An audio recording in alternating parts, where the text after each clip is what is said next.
ఇది నేను ఆర్గ్యూ చేసిన ఒక రియల్ కేస్.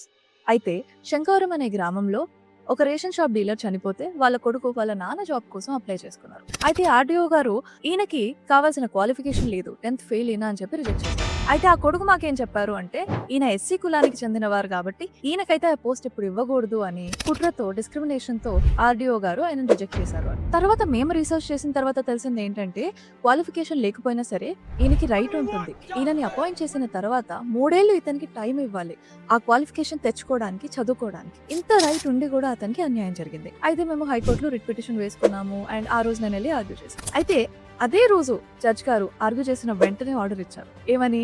ఈ రెవెన్యూ డివిజనల్ ఆఫీసర్ ఆర్డర్ ఏదైతే ఉందో దాన్ని కొట్టివేసి ఈయన అపాయింట్మెంట్ ని ఈ రైట్ కింద కన్సిడర్ చేయమని ఆర్డర్ ఇచ్చారు. ఇంకేముంది, ఆయనకైన జాబ్ వచ్చేస్తుంది. కాబట్టి ఇలా 1 డేలో తేలిపోయే కేసెస్ కూడా ఉన్నాయి.